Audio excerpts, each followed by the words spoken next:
जय माँ छिन्नमस्तिका। तो आज मैं आपको झारखंड के प्रसिद्ध रजरप्पा माँ छिन्नमस्तिका मंदिर के दर्शन कराने आई हूँ। तो अभी बज रहे हैं सुबह के 7 और हम लोग सबसे पहले स्नान करते हैं नदी में और स्नान करके फ्रेशन अप होके हम लोग प्रसाद लेते हैं। और ये प्रसाद का थाली आपको पड़ जाएगा 100 से 150 के अंदर। यह मंदिर रामगढ़ जिले में स्थित है और पूरे भारत से श्रद्धालु यहाँ माँ का आशीर्वाद लेने आते हैं। माँ छिन्नमस्तिका शक्ति के 10 महाविद्याओं में से एक मानी जाती है।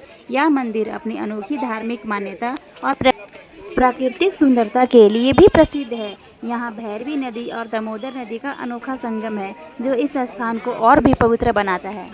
यहाँ आपको हर दुकान में सिंदूर जरूर मिलेगा और चूड़ियाँ, जो सुहाग का प्रतीक माना जाता है। हम लोग कहीं भी धार्मिक स्थान जाते हैं तो सिंदूर और चूड़ियाँ, बिंदी, ये सब तो खरीदते हैं। ऐसा मान्यता है कि सच्चे मन से माँ की पूजा करने पर मनोकामनाएं पूर्ण होती है। पर आप कभी झारखंड आएँ तो यह पवित्र धाम के दर्शन अवश्य करें। यहाँ पे आपको बलि का भी प्रथा है दोस्तों। रजरप्पा माँ छिन्नमस्तिका मंदिर अपनी प्राचीन धार्मिक परंपराओं के लिए भी प्रसिद्ध है। यहाँ वर्षों से कुछ श्रद्धालु अपनी मनोकामनाएं पूरी होने पर परंपरा के अनुसार पशु बलि भी अर्पित करते हैं। वही बहुत से श्रद्धालु बिना किसी बलि के केवल नारियल, चुनरी, फूल, मिठाई और अन्य पूजा सामग्री चढ़ाकर भी माँ का पूजा करते हैं। आपको यहाँ हर होटल में नॉनवेज भी मिल जाता है और यहाँ पे वेज भी मिलता है।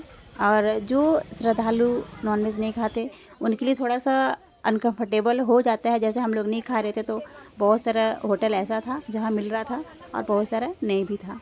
तो इस तरह से आप माँ का प्रतिमा, माँ का फ़ोटो भी ले सकते हैं। आपको हर दुकान में फूलों की मालाएं मिल जाएंगी और कॉरिडोर थोड़ा सा साइड में है, तो हम लोग स्नान करके इस तरह से शॉपिंग करते हुए इस दुकान है जहाँ पर आपको विभिन्न प्रकार के सामग्री प्राप्त हो जाएंगे।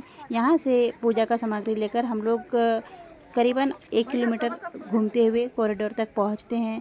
और वहाँ जाते ही इतना सुकून था, इतनी लंबी लाइन लगी थी। हम लोग को लग रहा था कॉरिडोर पहुँचते ही कब पहुँचेंगे, लेकिन जब हम लोग जैसे ही पहुँचते हैं वहाँ पे काफ़ी भीड़ रहता है। बहुत सारे श्रद्धालु आते हैं दर्शन करने के लिए। तो यहाँ से फल, फूल, प्रसाद इत्यादि लेकर हम लोग पहुँच जाते हैं माता का दरबार पे। और ये रहा माता का दरबार। अभी बहुत से काम चल ही रहा है कंस्ट्रक्शन का। और जैसे ही हम लोग मंदिर का प्रांगण में एंटर करते हैं, वहाँ का वाइब्रेशन कुछ अलग ही था। बहुत ही अच्छा, बहुत ही सुकून लग रहा था, हाँ कहीं हम लोग आ गए हैं। और इस तरह से हम लोग जाते हैं दर्शन को जैसे एंट्री करते हैं हम लोग को यहाँ देखते हैं कि पूरा आधा तो इतना लंबा लाइन, मुझे लगा समझ नहीं रहा था क्या है नहीं है। बट जैसे ही हम लोग अंदर जाते हैं, सच में गाइस बहुत ज़्यादा भीड़ थी। बहुत सारे श्रद्धालु दर्शन के लिए आए थे। ये भैरवी नदी है। बहुत ही बरसात में कभी कभी बाढ़ आ जाती है तो बहुत ही परेशानी होती है। मंदिर के इस प्रांगण में भी बाढ़ का पानी कभी कभी आ जाता है। इस प्रकार से हम लोग जाते हैं। जैसे ही जाते हैं वहाँ पे हम लोग वेट करते हैं बहुत देर। सारे श्रद्धालु अपने चुनरी प्रसाद सर पे धारण करके बहुत देर लाइन में खड़े रहते हैं। आपसे अनुरोध है कि आप जब भी लाइन में जाएँ तो आप एक बोतल पानी ज़रूर लेके जाएँ। वैसे वहाँ पानी अवेलेबल हो जाता है थोड़ा सा, बट थोड़ा महंगा मिलता है। 10 का 20 का डायरेक्ट 50 मिलेगा। और खाने पीने का बिस्किट भी यहाँ पर भैया लोग देते हैं, जो दाम से दुगना लेते हैं, पर कोई नहीं, कम से कम प्राप्त हो जाता है। और फाइनली गाइस 4 घंटे की बहुत ही भगवान की प्रार्थना करने के बाद, उनका दर्शन करने की अभिलाषा लेकर 4 घंटे इंतजार के बाद फाइनली हम लोग दर्शन कर लेते हैं। और दर्शन करके हम लोग प्रसाद खरीदते हैं और हम लोग प्रसाद पाते हैं।